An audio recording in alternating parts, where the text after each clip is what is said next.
Hi, I'm Leanne Ely. I'm a nutritionist, a New York Times best-selling author, and some people even say I'm a life coach. I started the Daily Dish Show to share my story, my truth, and my journey to vibrancy, and to inspire others to do the same. Because it's all about grit, perseverance, and finding a way despite the odds. It's about embracing the whole woman, not just the parts that are easy to love, and feeding her heart, mind, body, and soul. But I found that this isn't just my story, it's your story too. It's go time. This is the Daily Dish.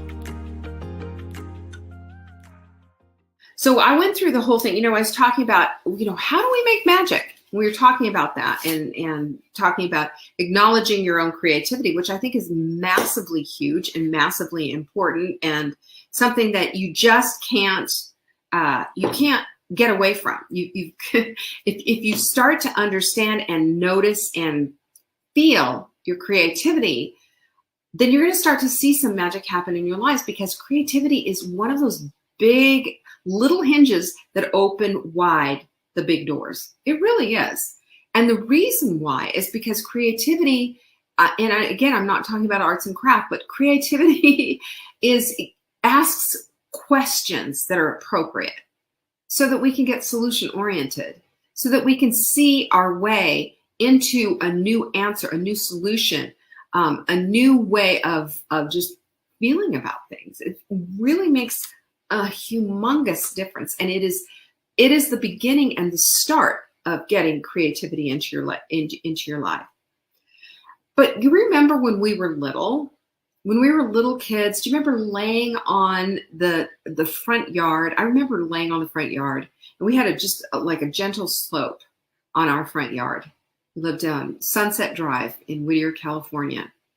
And I remember looking up at the sky and watching the clouds with my girlfriend, just saying, "Oh, that one looks like a giraffe, and that looks like a dinosaur." And you remember doing things like that, and picking dandelions and blowing them.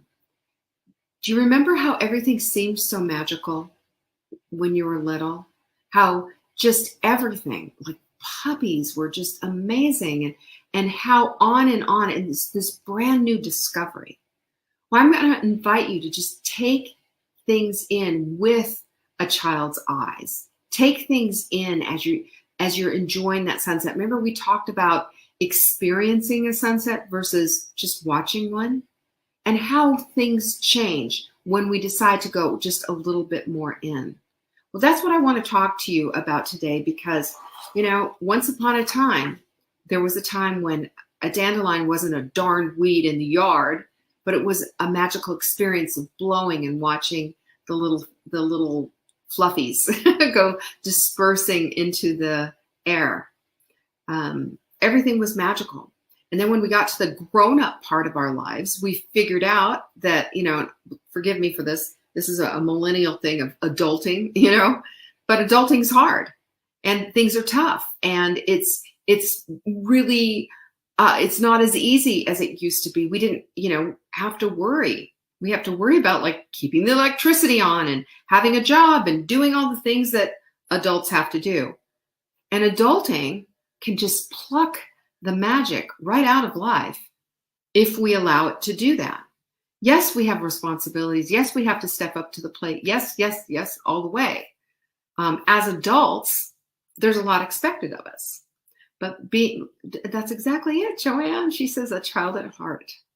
But being a child at heart is where we find our magic, because through a child's eyes, everything's magical.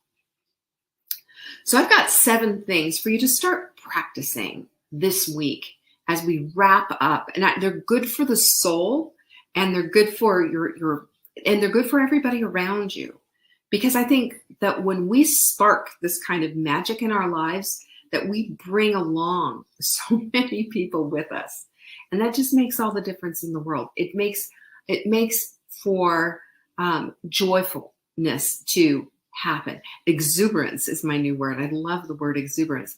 And vibrancy obviously comes out of that. The word vibrancy comes out of the word vibration. It's all high vibe.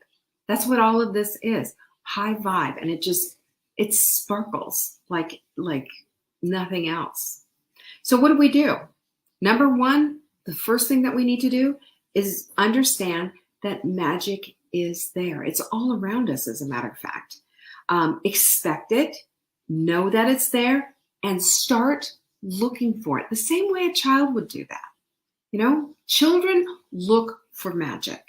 They look for something that's just going to, like the dandelion in the lawn, or finding the flowers and making a daisy chain and putting them in their hair, or seeing something for the very first time.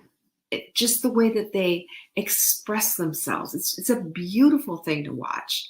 And if we can experience it like they do, we're catching the magic. And number two is being present. I mean, duh, right? But we don't want to be those people. And we've talked about this before, where all of a sudden you get in the car, you're driving, you get there, and you think, oh my gosh, I don't even remember driving here, because your mind is just so caught up with all the adulting things that we have to do. But if you're present, even in driving, you might notice something beautiful. Or even with doing some mundane tasks, it might give you a moment to think about things that you're grateful for, whatever it is. But being present is the way that we find the magic, because the magic is in the present moment. It's not hidden either. It's right out there. So being present is going to help us with that. Willow said she would sell dandelions to the person who took care of the property we rented as a child. Aww. Now I get to sell other pretty flowers as an adult. That's so beautiful, Willow. I love that. Being present is a prayer. You're right, Joanne. And I really believe it's also acknowledging God when we do. This is my personal belief, and you guys, you're welcome to disagree with me. But I believe that the way we live our lives can be a prayer to God, and that the way that we are running our lives, so to speak, can be a prayer to God. The way we serve others, the things that we do, and the words that we say. He's always listening. So why wouldn't it be? Especially if we're doing things that are honoring. That's just a thought. That's my crazy making way of looking at things. Number three is, speaking of God, what has he said over and over and over again? To love one another. What have we been told? Love one another, love one another, love one another, love one another, love one another. The way that I loved you. On and on and on it goes. And that's one of the keys. We have to turn up the love. God knows, and we all know how desperate, how thirsty we all are for love right now. Don't even think about turning on the news unless you want to get yourself completely dirty and have to go take a shower. It really is that sad, and it is that pathetic, and it does drag everybody down. So when we make a decision that this is the day that that the Lord has made, right? That I'm going to be present and I'm going to love one another up. I want you to think about something for a minute. And I'll tell you the story. I was in the nail salon. I did get my nails kind of fixed up a little bit. But I also had I had a manicure, just a simple, not even any polish, just cuz. But I went mega pedicure. Like, what's your big guns? I mean, this thing cost me like $50, right? It was expensive. I forgot how expensive stuff like this, but I was like, no, I want all of it. I said, you have to understand. I mean, I shaved my legs for this appointment. I shaved my legs for this appointment, and there were hot stones involved. There was rubbing and this, that, and the other thing. And it was decent manicure. It was pedicure. I've had really great ones. This wouldn't be considered one of the greats. But I made it a point not to bury myself in my phone and connect with the woman who was doing $50 is cheap. Wow. I didn't know pedicures were so expensive. Once upon a time. Oh, well, it's been a while. So I made it, and I said, what is your name? And she was a little Vietnamese lady, and she said, oh, she kind of blushed a little bit, and she said, it's V. And then she asked me, what's your name? And I said, it's Leanne. And I helped her with pronouncing it. And she didn't know a whole lot of English, but I told her what a lovely job she did and how much I appreciated that. And it felt so nice and all of that. And she just blushed. And I know I made her day. That's magic right there. And don't we all have the ability to do that? Don't we all? That's being present. That's acknowledging one another. That's loving one another up. We get to do that. We get to be those women. We get to, when we walk in that kind of vibrancy and when we make a decision that it's our job as God's messengers here to light one another up. This woman, she comes from a completely different culture than I do. She was probably around my same age. And I'm going to tell you right now, this little lady, and it just kind of makes me cry. I know that there's a lot of times when somebody who's, washing your feet like Jesus did feels invisible. I believe it's our duty as a human being, as a grace-filled, loving woman created by God, the apple of his eye. These women who are washing your feet are exactly the same as you, created in his image, just like you are, magnificently and fearfully made. Can you imagine just skipping over people? I think it's just heinous. And I think it's up to us to be present and loving. That doesn't mean you have to sit there and have this gigantic conversation with, connect for a minute. I just kept telling her, I'm just so appreciative and how much I loved it. And oh, it felt so nice. And thank you, thank you, thank you. It was such a treat. I think I had everybody in the shop laughing because I told everybody I shaved my legs for this appointment. Are you kidding me? It was like a date. I was so excited about being there. But we need to be present. We need to be loving each other up, and we need in just the smallest ways. I want somebody to walk away and say, you know what? She made my day. You know what? I appreciate that. I say something every single day to Mark how much I appreciate him. And I'll say to him, by the way, I love you. By the way is our little funny thing that we do with each other. And just little things. So I want him to know he's loved up. I want my children to know they're loved up. I make it part of what I do. It's what I have written in my goals, and I've gotten a lot better at it because I write it out every single day. It's so amazing what happens when we do that. That is harnessing the magic. It is. Lucy says those connections make my days. It does, Lucy. I agree with you. When we do this, right, Sarah, yes, Toby Mac's song, Speak Life. That is speaking life. That's speaking love, And number 4 is to speak the truth. I think we need to all speak our truth, but we do it in love, for heaven's sakes. I'm so tired of people walloping each other upside the head. And it's my way or the highway. And, think for a minute. I just want you to just big picture think about this. We all have this notion that we're right. It's not true. We all have, we come from a place of thinking that we're right, but we're not. We're doing the best that we can with what we have. And we bend and we go along the way, and allow for that, and allow for others to have a different thought than you, a different opinion than you, even a polar opposite one, allow for that. You are not the truth bearer. God didn't say, oh, I'm going to make her the standard bearer for everyone.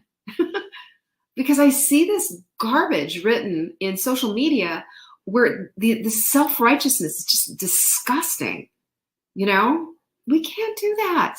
We need to love one another and speak the truth in love, always in love, covered in love, oozing in love. Vibrancy happens with that. Magic is full of that. That's exactly what. Oh, you know what, Jama? If I had the ability, I would put my toes up here right now, but I am not that limber. I would put my toes up here. Full bloom pink is what they are. Yes, they are bright pink, and I don't have my polish here. Love it. I brought my own polish too. China Glaze, I think is the name of the thing. And I don't know, it is a bright, bright pink, and I just love it. Number 5 is you gotta believe in miracles. Do you believe in miracles? I do. Maybe you're not going to be, I'm not going to be walking on water here at Lake Wantesca, but the miracle that I believe in is the fact that we're even here in this house on the water with Wanda of Wantesca sitting down there waiting to take all my full bloom lovelies on a little trip around with a charcuterie board and a little wine. That's a miracle. That's a miracle. It happened. It was on my vision board and it happened. That's a miracle. And you know what? That's magic right there. That's magic. And I'm going to hold on to that for the rest of my life. I'm never, ever going to lose that feeling. I'm never, ever going to lose my appreciation. And I'm never, ever going to let go of that. Because when I hold on to that, I'm holding on to the other magic that's going to be coming in and the other miracles that are going to be coming in. Because that's how God operates. It's just that incredible. Oh, do you love that? So miracles are real. And you know what else? You know what else opens the door besides curiosity and creativity to magic? It's gratitude. I'm telling you, when you feel the gratitude deep within your heart and you really feel it and you start to express it on the regular, things shift. Oh my gosh, your perspective shifts. Your magical thinking becomes real. You have to have that though, because gratitude, without gratitude, there's a hardness in the heart. There's a shell that's there. There's an impenetrable armor. Gratitude's soft and it's open and it's large and it's inviting and it's amazing. It opens the door to empathy. It opens everything up. It makes you feel like a soft, tender, loving woman that you're ready for anything, especially ready for the magic. I love that, Martha. Martha says, I feel the same way. God created such a wonderfully beautiful world, didn't he? And when we have the gratitude for all the things, even the rough stuff, even the rough stuff. And I believe in miracle. Everything that we've done, I've believed in miracles and they keep showing up. And the gratitude that I have for, oh my goodness, you should see my journal. It's just oozing with gratitude. And it makes me feel good. And I know this is the whole point. See, if you believe, you're going to get. It's amazing what happens. And then number 7, the last thing is curiosity, of course. It's going to create space for all of this.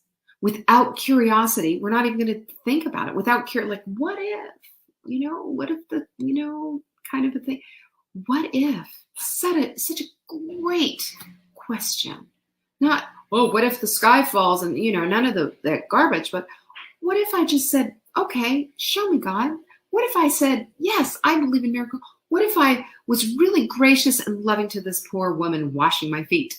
What if I did all these things? What if I opened the door to all of this? What would happen? Curiosity will kind of trigger all of that. It gives us space for all of it. And it gives us an opportunity to say, can you imagine? Oh my goodness, Sarah, she just put that right in the chat. That's pretty funny. Can you imagine? Remember Anne Shirley in Anne of Green Gables? So much scope for the imagination. She embellished everything, and everything was quite beautiful. She loved the name Cordelia because she found it to be much more more beautiful than plain Anne. Everything about Anne Shirley, that kind of that if you've never read the series, I'd strongly suggest it. It's such a lovely book. Lovely series of books, rather. And I loved when she said things like that, because I just remember as a girl reading these books and thinking, yeah, I think the same thing. I used to play in the summer and pretend I was at a French boarding school. And of course, when I finally went to high school, I took 4 years of high school French. So I wanted to be fluent in French. Not that I wanted to go to boarding school at 18 years old, but whatever. Anne Shirley is definitely a kindred spirit. She is. And Anne Shirley would be a part of this group, don't you? She would. Of course she would. Because she would be talking about this absolute exuberance and love for God, nature, fellow women. Yes, she would. Yes, she would. So that's it for us. And I don't know about you, but my heart is just full when I think about this kind and this quality of magic that we could create at any time when we decide. And as we create that magic, we get to live with it. And that just decorates and paves the path for vibrancy in all that we do. Why not? Don't you think that's just a little bit better than being just caught up in all the things going on in the world and being constantly cranky and angry and scared and fearful and all the rest of it? There's no room for magic when you're like that. So I'm inviting you to just find your own magic in your own life. And just know, just like Anne Shirley, that the scope of your imagination is something that you have the ability to open up. Open up. The door to that kind of success, it opens inward, not outward. It opens inward, and it's all inside here. Go out and create that kind of magic in your life today, will you? With your family, with your friends, with somebody in the grocery store. You have the ability to do it. I think it'd be really, really beautiful. That's what I have for you today. I hope you enjoyed that. Thank you so much for showing up. I really appreciate it. And if this meant anything to you and you found it helpful, pinkies up. Send it out to the world and share with a few friends, would you? Peace be with you. Bye-bye. Thank you for joining me today. You can find me on TikTok for daily tips to help support your most vibrant life. And remember, you are the author of your own story. Until next time.